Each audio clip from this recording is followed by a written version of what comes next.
우리 기독교를 은혜의 종교라고 말을 합니다. 기독교를 은혜의 종교라고 말을 합니다. 그 이유가 뭡니까? 그 이유는 기독교를 대표하는 중심 신학이 은혜이기 때문에 그렇습니다. 그리고 세상에 많은 종교들이 있지만 그 종교들과 기독교의 가장 큰 차이는 우리 기독교는 은혜를 강조한다는 점에 그 이유가 있습니다.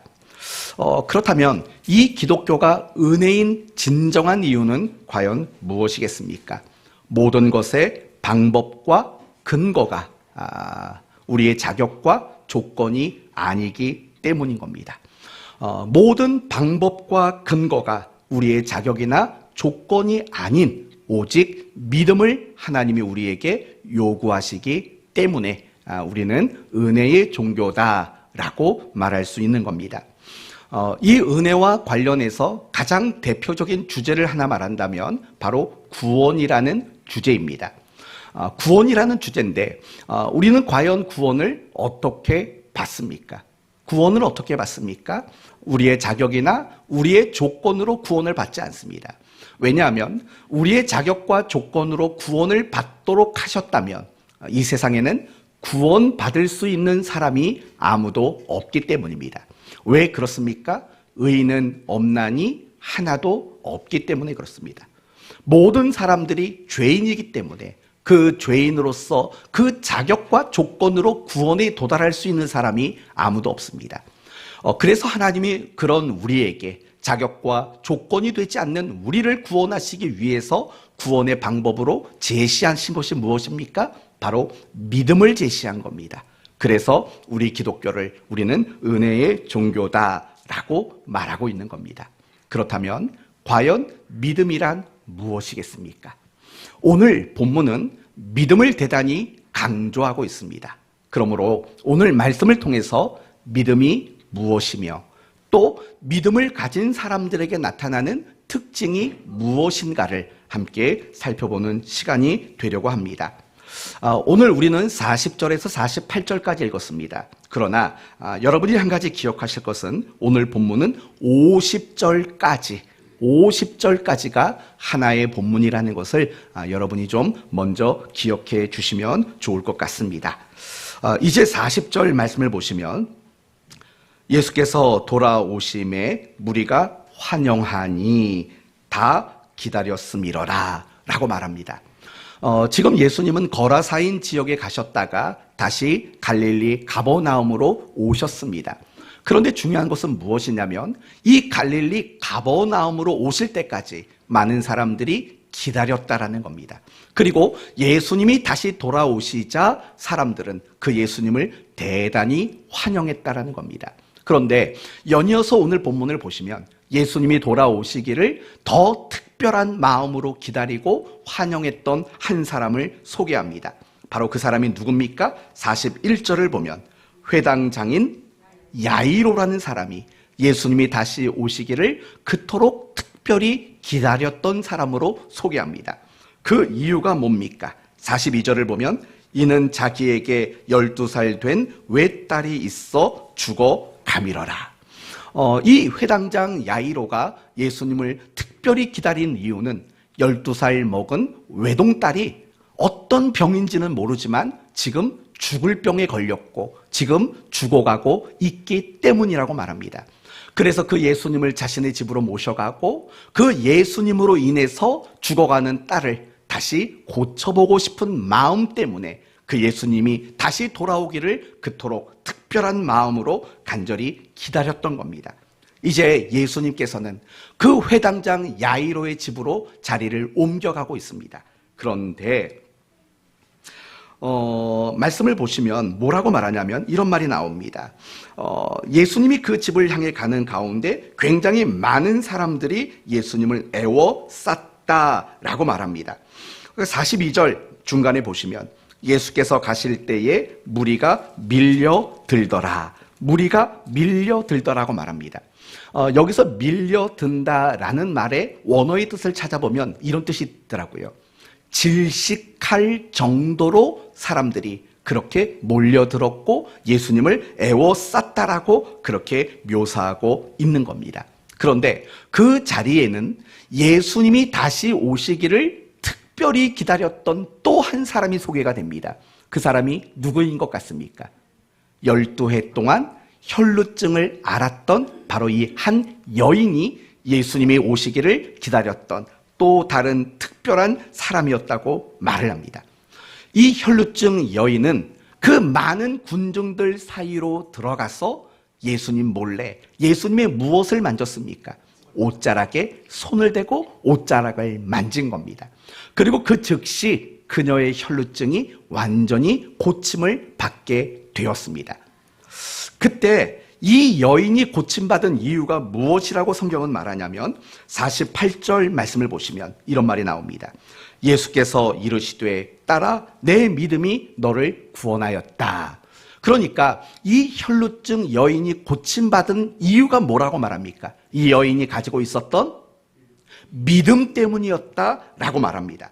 그리고 오늘은 우리가 읽지는 않았지만 49절 말씀을 보시면 아직 말씀하실 때에 회당장의 집에서 사람이 와서 말하되 당신의 딸이 죽었나이다. 당신의 딸이 죽었나이다 라는 비보를 전해 듣게 됩니다. 그때 예수님은 이렇게 말씀하십니다. 50절을 보시면 예수께서 들으시고 이르시되 두려워하지 말고 뭐하라? 믿기만 하라 라고 말씀합니다. 여기서 믿기만 하라 라는 말은 이런 뜻인 거죠. 너가 나를 찾아왔을 때 가지고 있었던 그 믿음을 놓치지 말아라 라고 이야기를 하는 겁니다. 그러니까 결국 오늘 본문의 내용은 이런 거죠. 12의 혈루증 앓았던 그 여인의 믿음을 칭찬하시는 내용이고 또 믿음이 흔들리고 있는 그 회당장 야이로에게는 믿음을 잃지 마라 라고 권면하는 내용이 바로 오늘 본문의 내용인 것입니다. 그렇기 때문에 예수님이 다시 오기를 특별히 기다렸던 이 두 사람에게 나타나는 공통점은 무엇이냐면 바로 믿음과 연관된 사람들이라는 공통점을 찾을 수 있다라는 겁니다. 그렇다면 이제 이야기를 해봅시다. 과연 믿음이 무엇이라고 생각하십니까? 아마도 제가 설교를 하면서 자주 물었던 질문 중 하나가 바로 이런 질문일 겁니다. 당신은 믿음이 무엇이라고 생각하십니까? 라는 질문일 겁니다. 가장 잘못된 대답은 이런 대답입니다. 믿음은 내가 바라고 원하는 것을 하나님께 받을 수 있는 조건입니다. 수단입니다. 방법입니다.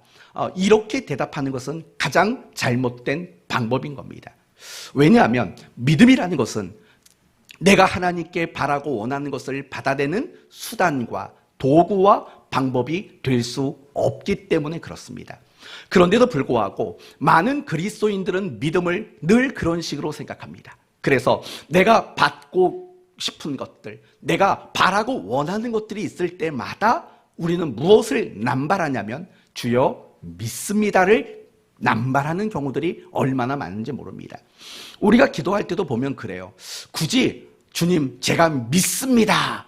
굳이 이런 것들을 기도할 이유는 없지 않습니까? 그런데도 불구하고 우리는 어떤 기도 제목을 가지고 기도할 때 우리 스스로 강조를 합니다. 나는 하나님이 이것을 이루어 주실 것이라고 믿습니다를 내 스스로 대단히 강조하는 거예요. 결국 그것은 어떤 의미가 있냐면 내가 가지고 있는 믿음의 정의란 이런 거죠.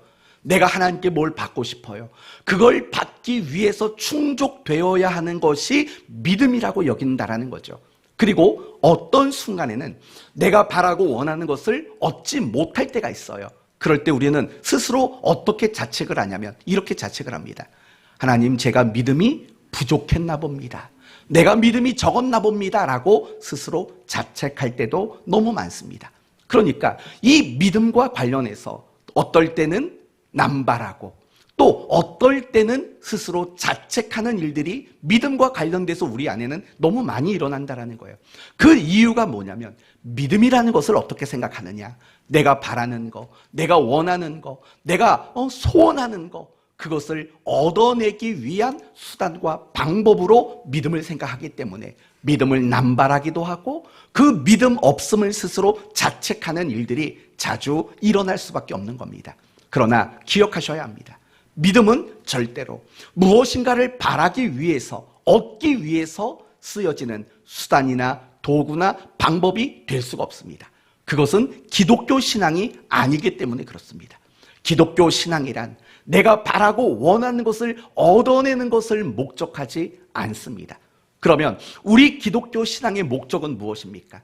하나님을 알아가고 그 하나님을 내 삶 속에서 닮아내는 것, 이것이야말로 우리 기독교 신앙에 있어서 가장 중요한 목적이기 때문에 그렇습니다. 그렇기 때문에 믿음이라는 것을 가지고 내가 바라고 소원하는 것을 얻기 위한 방법으로 생각한다면 우리 기독교 신앙에서 굉장히 거리가 먼 그런 생각을 가지고 있는 것과 마찬가지입니다. 따라서 믿음은 무엇인가를 가지고 얻기 위한 수단과 방법과 도구가 될 수 없다는 사실을 잊지 말아야 합니다. 그렇다면 믿음이란 과연 무엇일까요? 어떤 사람들은 믿음을 이렇게 말합니다. 믿음이란 하나님을 아는 것, 또 믿음이란 하나님의 말씀을 아는 것, 그게 바로 믿음이다, 이렇게 이야기합니다. 사실은 틀린 말은 아닙니다. 하나님이 세상을 창조하셨고 세상을 통치하시고 세상을 운행하시고 하나님이 간섭하시고 섭리하시고 하나님이 우리를 사랑하시고 하나님이 세상을 심판하실 것이고, 그리고 무엇보다도 성경의 말씀이 거짓 없는 참 하나님의 말씀이라는 것을 아는 것, 그것은 굉장히 중요한 거예요. 우리가 믿음이라는 것을 성립시키고 믿음이라는 것을 가지도록 만들기 위해서 가장 중요한 기초는 바로 아는 거예요. 하나님을 아는 것, 그리고 그분의 말씀을 아는 것, 이거는 굉장히 중요한 거예요. 그러나 내가 하나님을 알고 그 하나님의 말씀을 아는 것이 믿음이다, 이렇게는 말할 수는 없다는 거예요. 믿음과 관련해서 아는 것은 필요하고 중요하지만 그 자체가 믿음이 될 수는 없다라는 거예요. 좀 극단적인 예를 들어 봅시다. 사탄의 세력들을 생각해 봅시다. 사탄의 세력은 하나님을 알까요? 모를까요? 알지요. 그러면 사탄은 하나님의 말씀을 알까요? 모를까요? 당연히 압니다. 그러면 그 사탄이 하나님을 알고 그분의 말씀을 안다면 사탄은 믿음을 가지고 있는 걸까요? 그렇지 않습니다. 분명히 사탄은 하나님과 그분의 말씀을 알고 있습니다. 그러나 그것을 믿음이라고 우리는 말하지 않는다는 겁니다. 또 어떤 사람은 믿음을 이렇게 말합니다. 내가 아는 것, 하나님에 대해서 알고 말씀에 대해서 아는 그것에 대해 내가 확신과 신념을 가지는 것을 믿음이다, 이렇게 말하는 분이 있습니다. 틀린 말은 아닙니다. 내가 하나님과 그분의 말씀을 알고 그 아는 것에 대한 확신과 신념을 가지는 일, 이거 역시도 중요하고 필요합니다. 그러나 중요한 것은 무엇이냐면 내가 알고 확신하는 것, 그것만으로 믿음이 성립되었다고 말할 수는 없다라는 겁니다. 이 점을 여호수아 2장의 말씀을 통해서 여러분에게 설명을 해드리려고 합니다. 여호수아 2장을 보면 여호수아가 몇 명의 정탐꾼을 여리고로 보냅니까? 의견이 분분하네요, 갑자기. 여호수아가 여리고성의 정탐꾼을 보낼 때 몇 명을 보냈죠? 몇 명을 보냈죠? 네?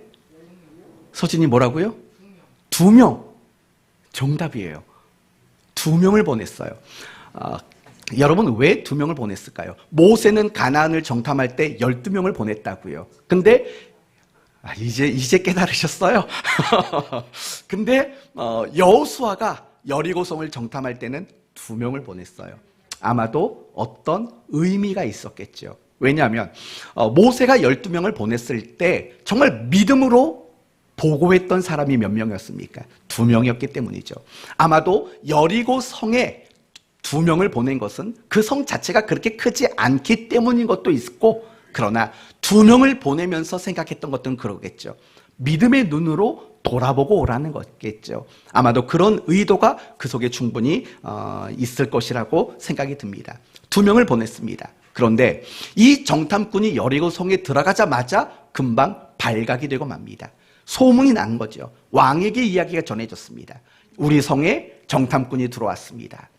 그래서 왕은 군인들을 보내는 거죠. 당장 잡아와라 라고 보냈습니다. 그때 이 2명의 정탐꾼은 누구의 집에 숨습니까? 기생 라합의 집에 숨게 됩니다. 그리고 라합은 그들을 숨겨줍니다.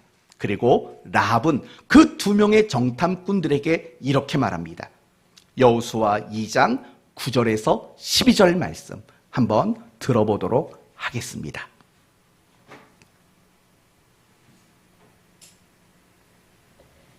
네, 여호와께서 이 땅을 너희에게 주신 줄을 내가 아노라.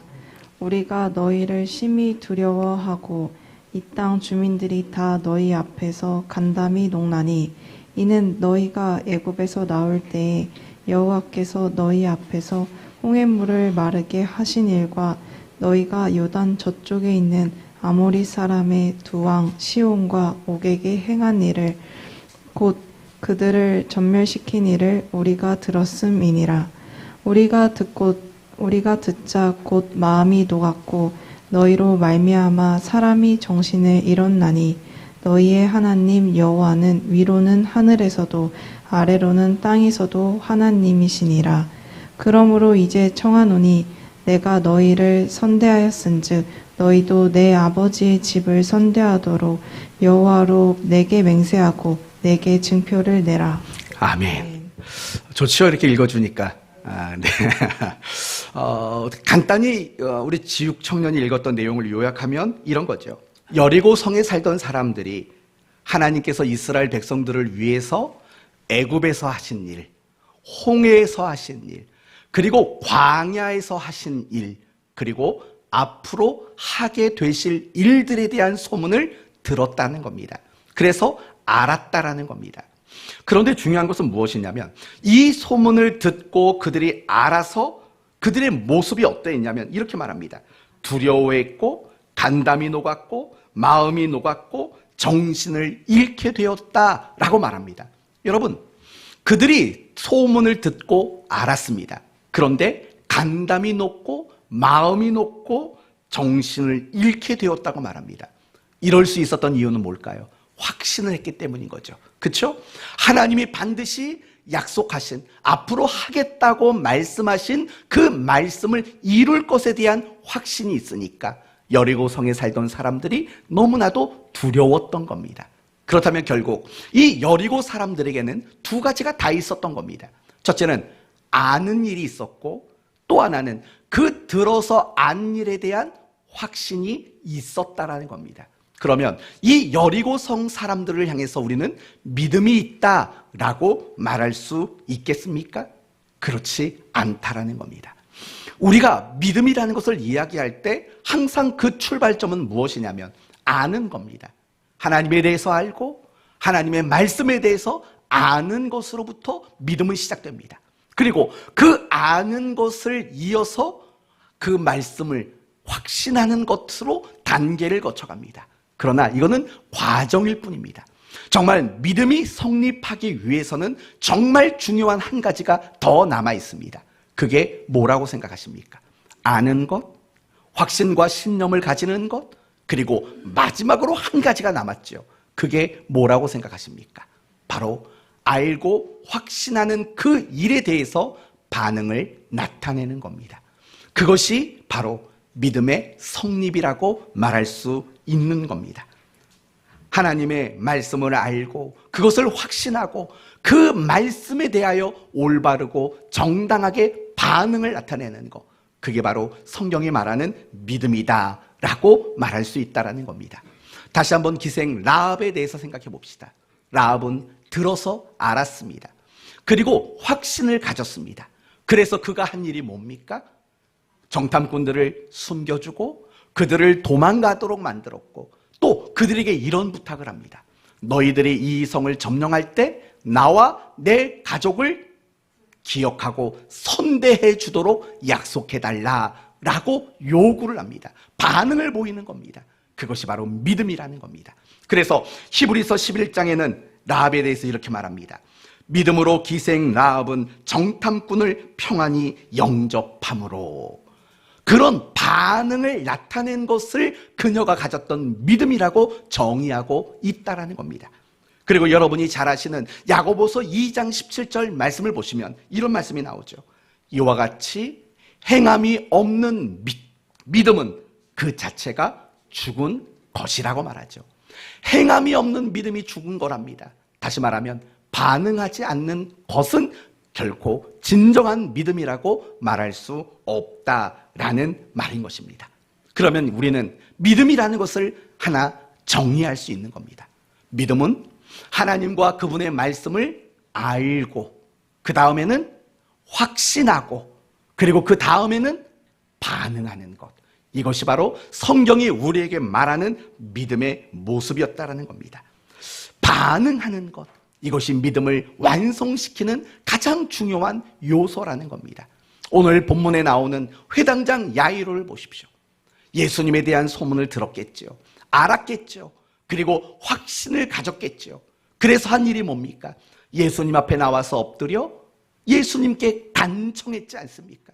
반응을 보이지 않았습니까? 그게 믿음이라는 겁니다. 12의 혈류증을 알았던 그 여인도 마찬가지입니다. 소문을 들어 알았겠죠. 확신과 신념을 가졌겠죠. 그래서 어떻게 했습니까? 무리의 사이를 에워싼 그 무리 사이에 들어가서 예수님의 옷자락에 손을 대고 옷자락을 붙잡는 반응을 보이지 않았습니까? 그게 바로 믿음이라는 것입니다. 사랑하는 성도 여러분, 내게 믿음이 있는가 없는가를 보는 가장 중요한 근거는 여기에 있는 겁니다. 내가 하나님을 아느냐, 말씀을 아느냐, 이게 아니라는 겁니다. 내가 얼마나 그것을 의심 없이 확신하느냐, 그것도 아닙니다. 정말 중요한 것은 내가 반응하고 있는가. 하나님이 이런 분이시고 하나님이 내게 이렇게 말씀하신 거에 대해서 나는 반응하고 있는가. 이것을 보면 내 믿음의 수준과 내 믿음의 상태가 어떠한가를 우리는 충분히 점검할 수 있다라는 겁니다. 그리고 여기서 한 가지 더 중요한 이야기를 해야 합니다. 우리는 지금까지 믿음이 무엇이며 어떤 것인가를 확인했습니다. 어렵지 않았습니다. 그러나 지금부터는 굉장히 중요하고 여러분이 고민을 많이 해야 될 부분입니다. 믿음이란 하나님과 그분의 말씀을 알고 확신을 가지고 반응하는 겁니다. 그렇다면 우리로 하여금 반응하도록 만드는 근거는 무엇인가? 이것을 우리는 생각해 봐야 된다는 겁니다. 우리가 확신을 가진다고 모두가 다 반응한 건 아니지 않습니까? 그 여리고성에 살던 많은 사람들 들었습니다. 알았습니다. 그리고 확신을 가졌습니다. 그러나 그 어떤 올바르고 정당한 반응을 나타내지 못했다는 겁니다. 그러나 기생 라합은 달랐습니다. 똑같은 이야기를 듣고 알았습니다. 확신했습니다. 그리고 올바르고 정당한 반응을 나타냈습니다. 어떤 사람에게는 반응이 나오고 어떤 사람에게는 반응이 나오지 않았다는 겁니다. 그렇다면 반응의 유무를 결정하는 것, 과연 그것은 무엇이겠습니까? 오늘 설교의 제목입니다. 믿음은 무엇하는 것? 동의하는 것입니다. 반응하는 것을 결정짓는 것은 결국은 내가 아는 그것에 대해서 진짜 동의하느냐, 동의하지 않느냐가 그 반응을 결정짓는 굉장히 중요한 내용이라는 겁니다. 성도 여러분, 하나님은 우리에게 공포심을 갖게 하거나 우리를 강제하여 반응하도록 만드시는 분이 아니십니다. 너 반응 안 하면 혼나?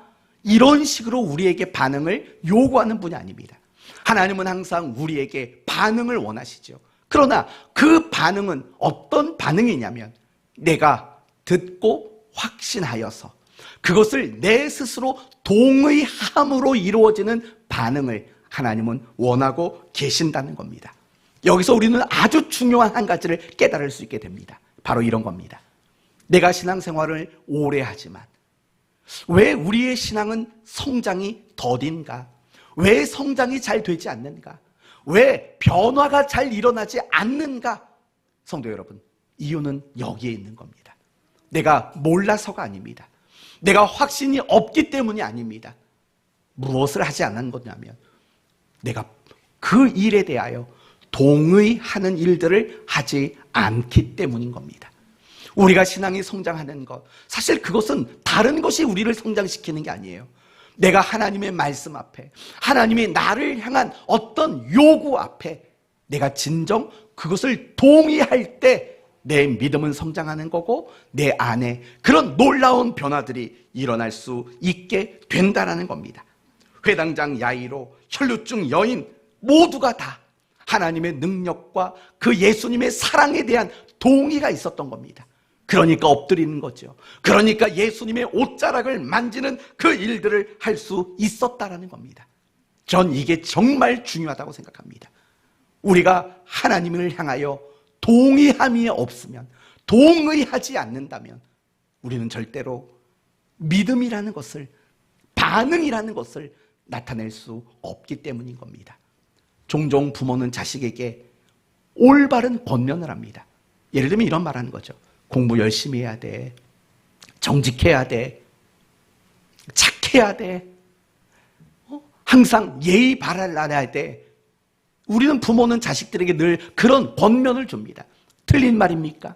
아닙니다. 자식들도 들어도 그것은 옳다라고 인정합니다. 확신을 합니다. 그러나 중요한 것은 뭐냐면 내가 그것을 동의하지 않는다면, 내가 스스로 그렇게 하겠다라고 동의하지 않는다면 우리는 부모가 아무리 올바른 권면을 해도 그것을 받아들일 수 없는 겁니다. 우리 식대로 한번 바꿔서 말해봅시다. 목회자가 성도들에게 설교를 통해서 권면을 합니다. 그 이야기가 여러분은 틀렸다고 생각하지 않습니다. 그런데도 불구하고 여러분이 그 말씀대로 살지 않는 이유는 무엇이냐? 가장 궁극적인 이유는 여러분 중심에서, 여러분의 마음에서 내가 그렇게 살겠다라고 동의하지 않는 겁니다. 그것이 우리가 반응하지 않도록 만드는 가장 결정적인 이유가 된다라는 겁니다. 동의하지 않는 거죠. 항복하지 않는 거죠. 그 결과가 사실은 하나님 말씀 앞에 반응하는 일들을 나타내지 못하는 그런 결과를 만들 수밖에 없다라는 거예요. 성도 여러분, 이미 여러분에게 말씀드린 것처럼 하나님은 우리를 강제하지 않습니다. 하나님은 우리를 억지로 우리에게 공포심을 갖게 함으로 움직이도록 만드시는 분은 아닙니다. 그렇지 않습니까? 하나님이 언제 여러분을 멱살을 잡고 예배당에 데려다 놓은 적 보셨습니까? 아닙니다.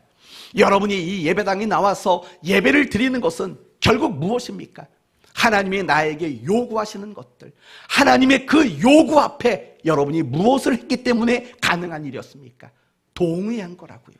여러분이 동의했기 때문에 여러분은 이 자리에 나오는 반응을 나타낼 수 있다라는 거예요.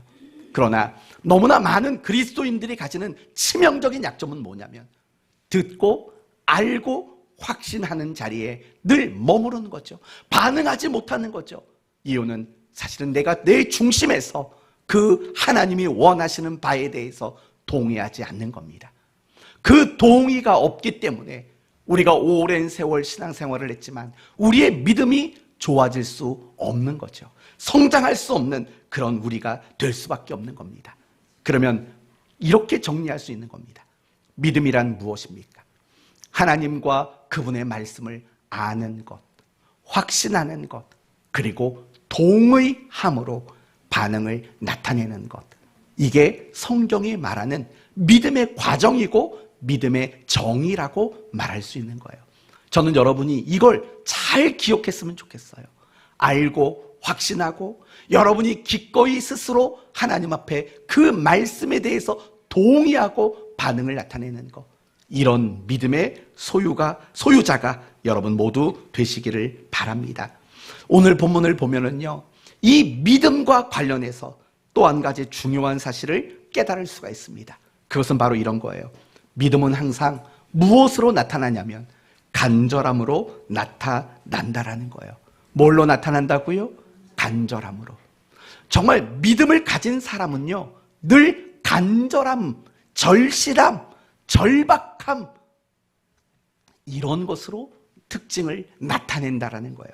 여러분, 오늘 본문을 보면 예수님을 특별히 기다리고 있었던 두 사람이 있었다고 하지 않았습니까?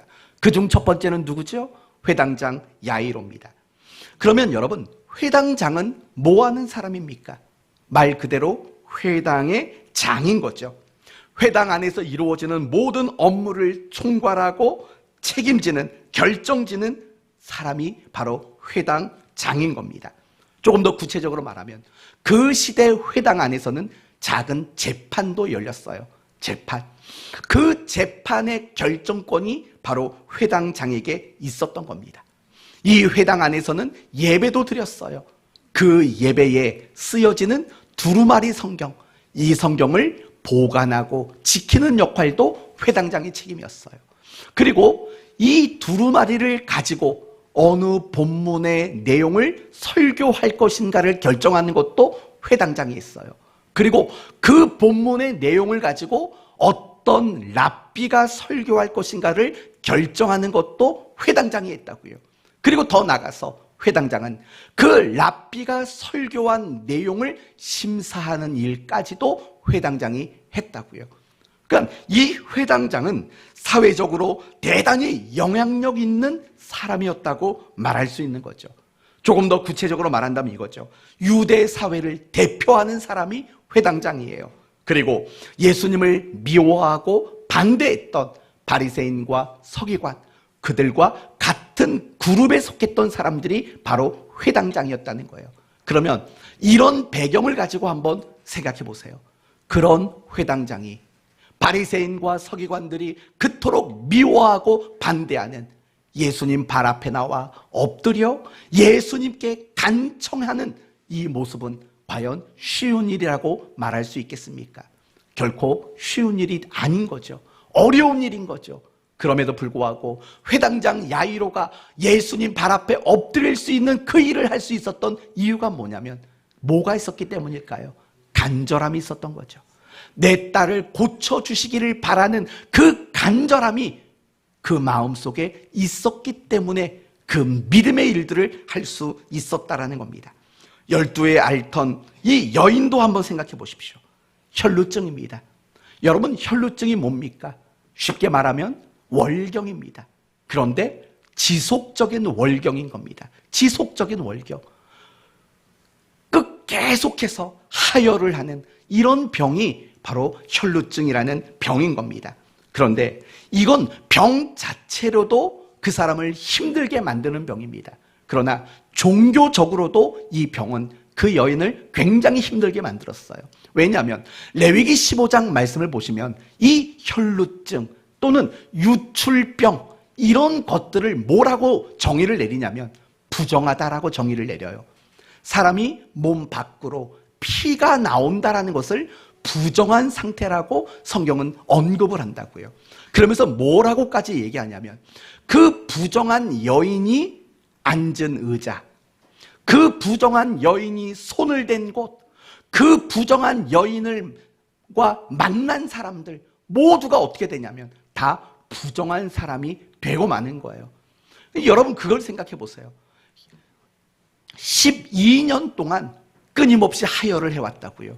몸이 얼마나 망가졌겠어요. 그것뿐만 아니라 12년 동안 사람들 앞에 부정한 사람 취급을 당했죠. 아마도 그 당시 나병 환자와 방불할 정도로 아주 가혹한 그런 대우를 받았을 게 분명하다고요.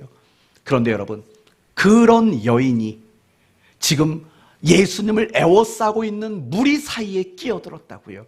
이게 가능한 일이에요? 그리고 예수님의 옷자락에 손을 댔다고요. 이게 가능한 일이냐고요.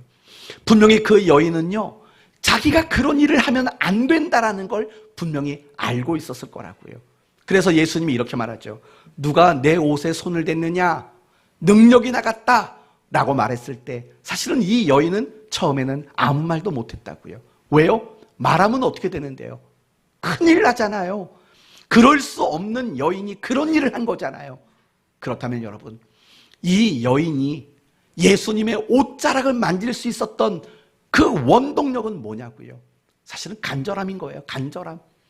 결국 회당장 야이로나 또는 12의 혈루증을 앓았던 여인이나 모두가 다 믿음을 가진 사람이었는데 그 믿음이 무엇으로 특징적으로 나타났냐면 간절함으로 그 믿음은 나타났다라는 겁니다.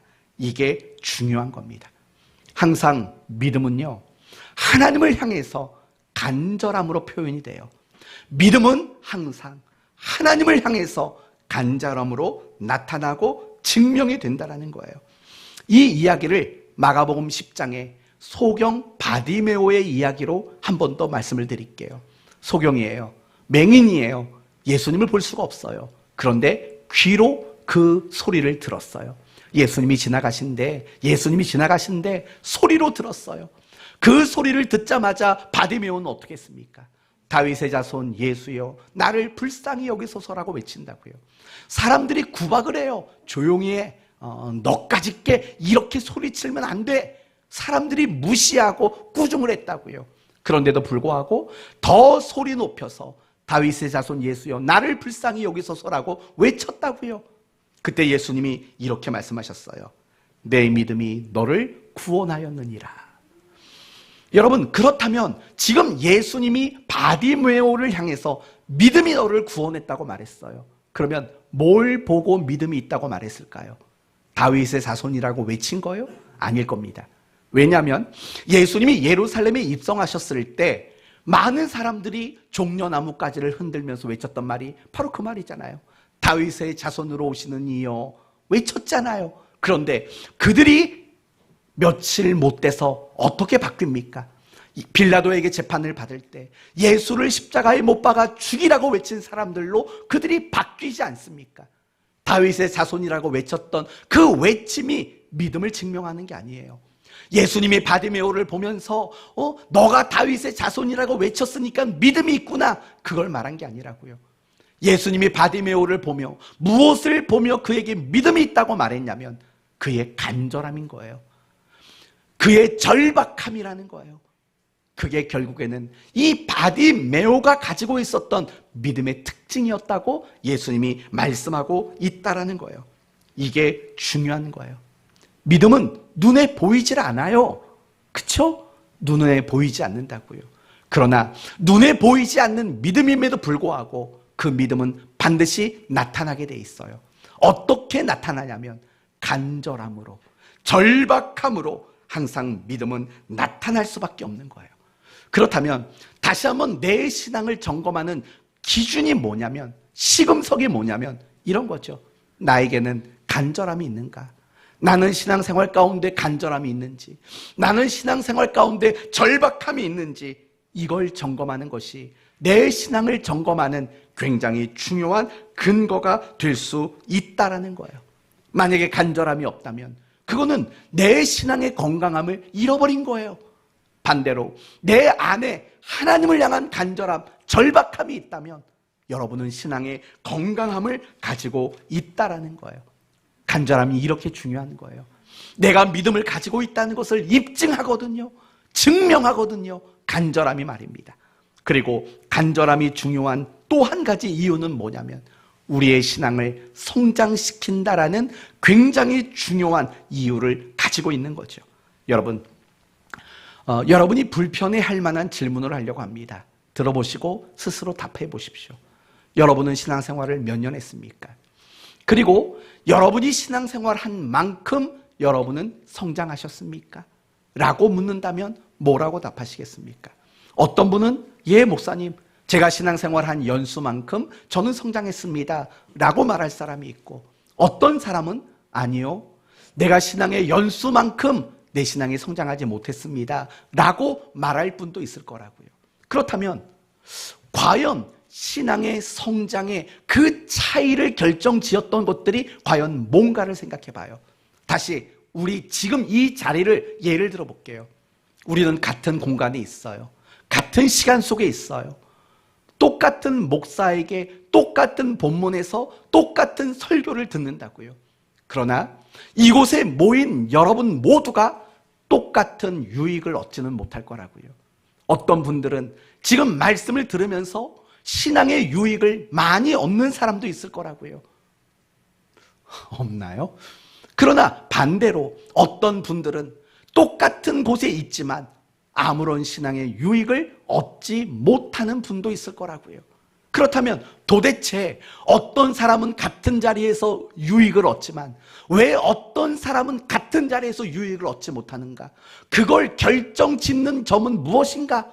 하나밖에 없어요. 답은 하나밖에 없다고요. 그 답이 뭔지 아세요? 간절함인 거예요. 간절함. 사모함인 거예요. 우리가 오랜 연수 동안 신앙생활을 했지만, 같은 시간 동안 신앙생활을 했지만 누구는 성장하고 누구는 성장하지 못하는 것을 결정짓는 것은 열심의 문제가 아니라고요. 간절함과 사모함이 그것을 결정짓는 가장 중요한 역할을 했다라는 거예요.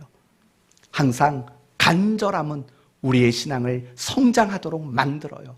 이유가 뭔지 아세요? 간절함이 내가 하는 모든 신앙의 행위를 훈련이 되도록 만들기 때문에 그래요. 내가 예배의 자리에 나왔습니다. 그러나 간절함이 없다면 여러분의 이 예배는 신앙의 훈련이 되지 못하는 거예요.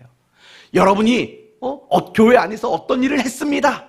그러나 그 속에 간절함을 담아내지 않는다면 그 일은 훈련이 되지를 못하는 거예요. 그러나 반대로 말해요. 여러분이 예배에 나왔어요. 그런데 그 예배 가운데 간절함을 가지고 있어요. 이 예배는 여러분에게 훈련이 되는 거예요. 또 여러분이 하나님 앞에 기도하는 시간이 있었어요. 그 기도에 간절함을 담아냈어요. 그러면 그 기도는 훈련이 되는 거예요. 여러분이 찬양을 불렀어요. 그러나 그 찬양에 간절함을 담아냈다면 그 찬양도 여러분에게는 훈련이 되는 거라고요. 그렇다면 훈련이 되었다면 여러분에게는 당연히 무엇이 뒤따를 수밖에 없냐면 성장이 뒤따를 수밖에 없어요. 하지만 우리가 간절함을 담아내지 않는 모든 신앙의 행위는 훈련이 될 수 없는 거예요. 따라서 아무리 여러 번 그 일을 했다 할지라도 그것은 훈련이 되지 않기 때문에 우리의 신앙을 성장시킬 수 없게 된다라는 거예요. 간절함이란 이렇게 중요한 거예요. 여러분 안에 간절함이 있다면 그 간절함을 잃어버리지 않도록 노력하셔야 돼요. 그러나 반대로 이미 그 간절함을 잃어버렸다면 다시 간절함을 회복할 수 있도록 또한 노력해야 한다는 거예요. 그렇다면 어떻게 우리가 신앙의 간절함을 회복할 수 있겠습니까? 저는 소크라테스에게 그 답을 찾았습니다. 여러분, 소크라테스가 했던 가장 유명한 말 중 하나가 뭡니까? 네 자신을 알라. 그렇죠? 네 자신을 알라. 그렇게 유명한 이야기를 했습니다. 마찬가지인 거예요. 우리가 간절함을 가지지 못하는 이유는 내 자신을 알지 못하기 때문에 그래요. 제가 지금부터 하는 말을 여러분이 얼마나 동의할지 모르겠어요. 하지만 해보겠습니다. 우리는요, 무능한 사람들이에요. 그러니까 물론 세상에서는요, 능력 있는 사람일 수 있어요. 그러나 하나님 앞에서 신앙이라는 관점으로 내 자신을 보면은요, 우리는 무능한 사람이에요. 굉장히 무능해요. 그리고 우리 자체는 아무런 소망이 없는 사람이에요. 다르게 말한다면 우리는 하나님 없이는 단 한순간도 살아낼 수 없는 사람이 바로 우리예요. 여러분은 이 말을 동의하시겠습니까? 정말 여러분이 이 말에 동의한다면, 내가 정말 그런 존재라고 여러분이 동의하신다면 사실은 여러분에게는 간절함이 나올 수밖에 없는 거죠. 하나님을 향해서 정말 간절함이 나올 수밖에 없는 거예요. 여러분, 회당장 야이로를 보세요.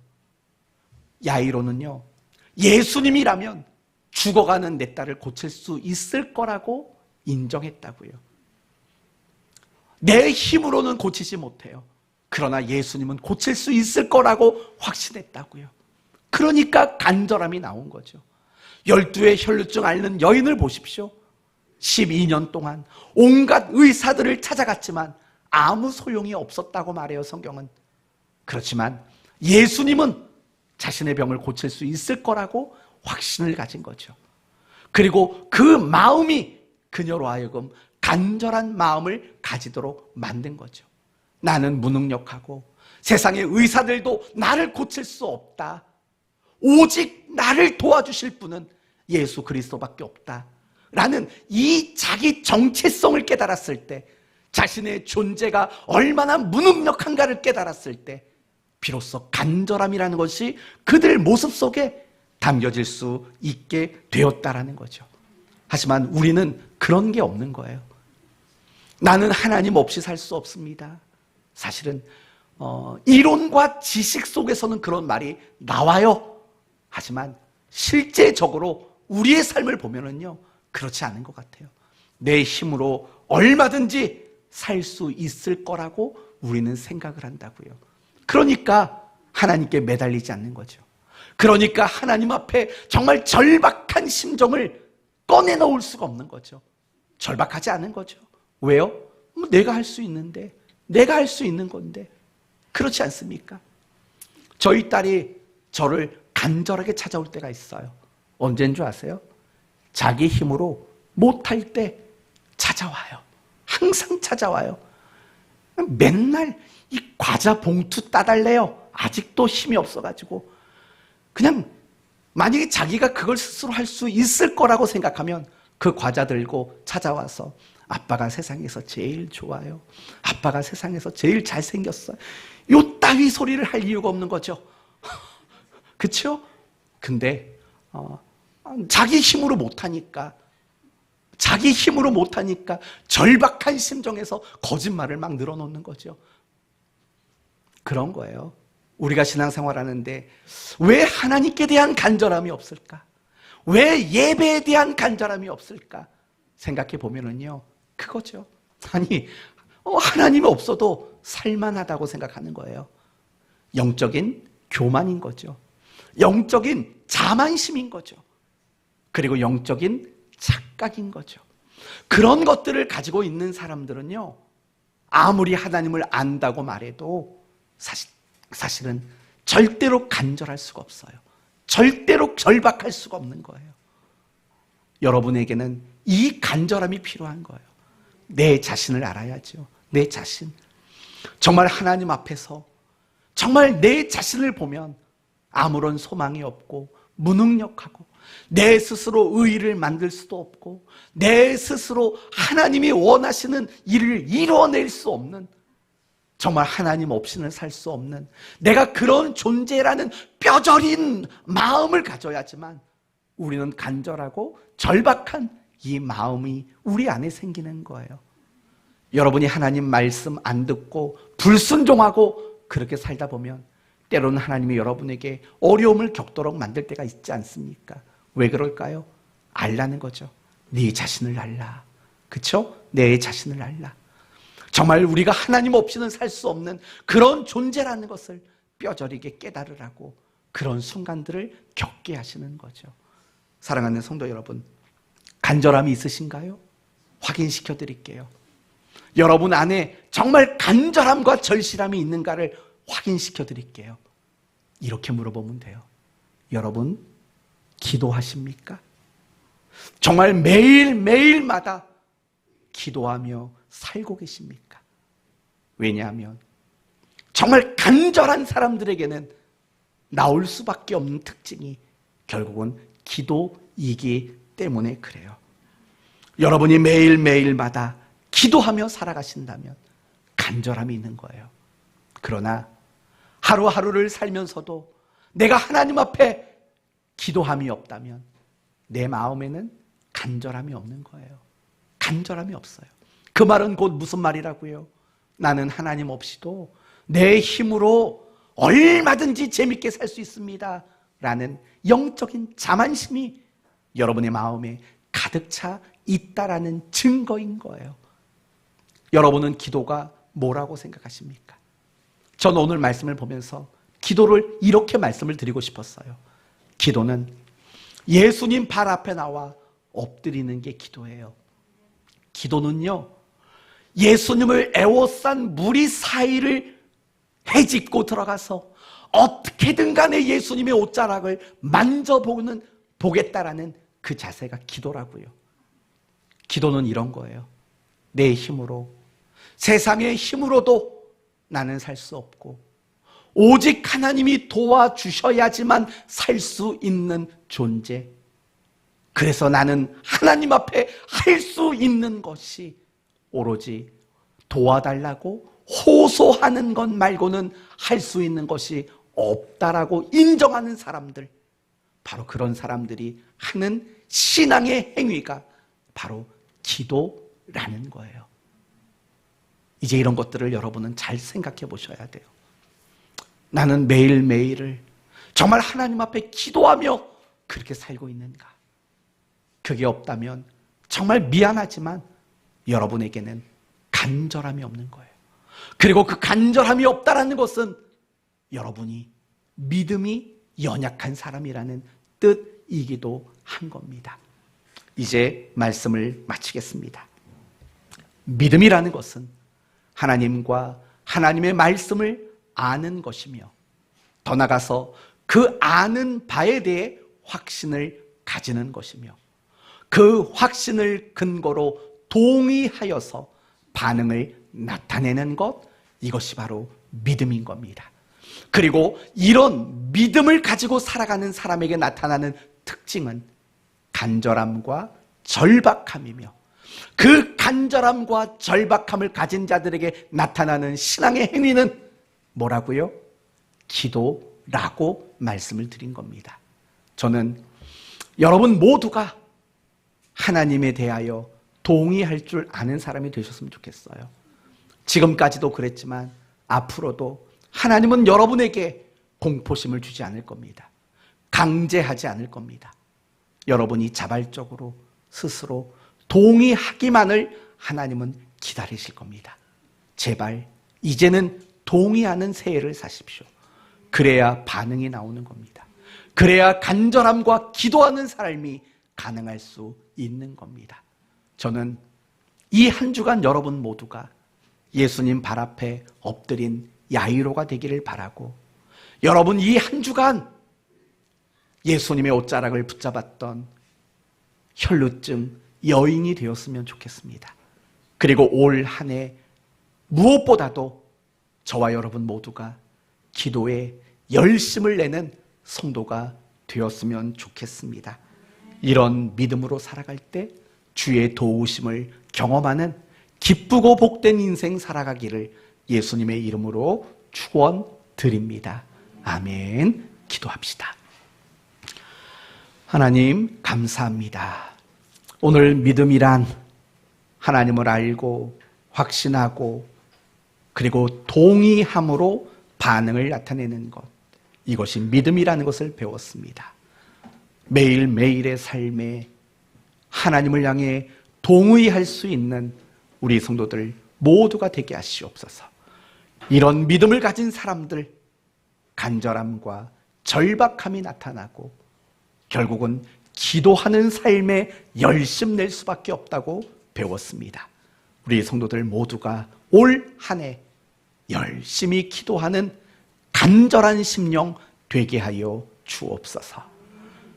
예수님 발 앞에 엎드리게 하시고 어떻게든 예수님의 옷자락을 붙잡아 보겠노라 애쓰는 성도들이 되게 하시어 하나님의 도우심 속에 기쁨으로 감사로 사는 성도들이 되게 하여 주옵소서.